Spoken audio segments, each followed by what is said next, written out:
Did you know that not all money, according to the Nuer of South Sudan, is good for buying cattle? There is something called Yiow, meaning literally the money of shit. And if you use this kind of money to try to buy a cow, well, that cow is going to die. So what is Yiow? How did it develop?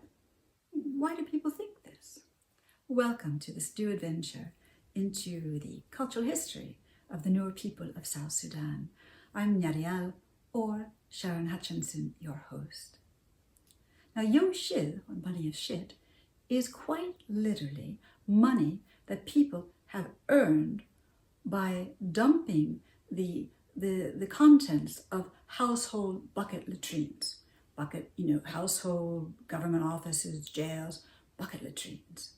And the basic idea is that this kind of work was only developed during the colonial period because it was the British colonialists, in their wisdom, who built bucket latrines in places like Yiow and Malakal instead of pit latrines, which would have been much more sanitary.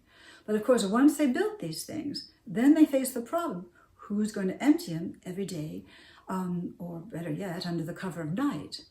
And the Nuer, as a community, a cultural community, basically they got together and they said, like, we, the people of the people, we don't do this kind of work.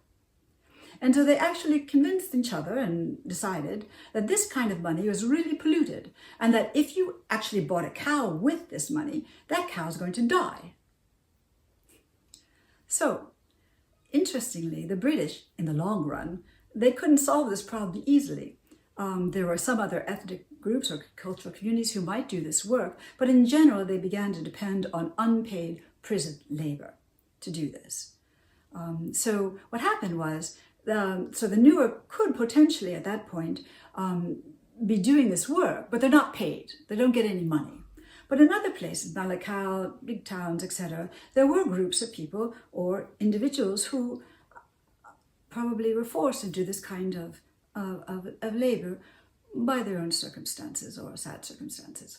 So in the 80s, I'd say, the only way that this kind of polluted money would enter into the Nuer, money cattle economy in the rural regions was through beer parlors. Yeah.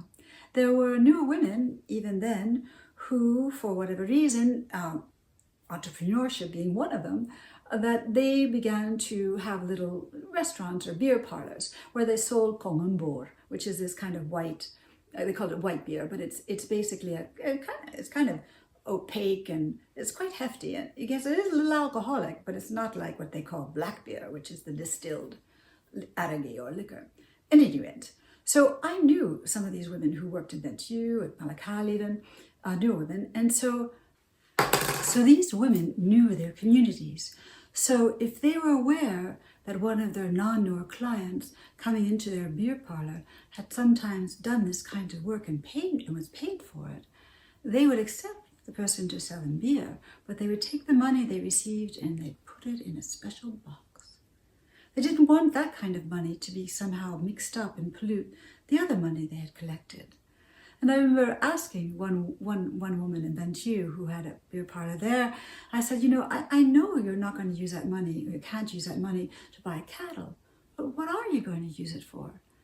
And the woman, she smiled at me and she said, it's going straight to the government. So they had a sense of humor about it, no? Well, this is only one of many kinds of money and money cattle categories and wealth categories that the Nuer have developed over time. And I don't have time to speak about it now, but if you're interested in this sort of topic, I would recommend, if you have a chance, to take a look at my book, Nuer Dilemmas, Coping with Money, War, and the State, as a new edition in 2023. And there I have an entire chapter explaining how these different categories of money and different categories of cattle emerged and how people use them to try to control, really, the forces that are coming down on them: capitalism, markets, money, taxes, all the pressures. And yet to do it in a way that would still maintain the key values of their society, which have to do with the relationship between cattle and people. very much. See you next time.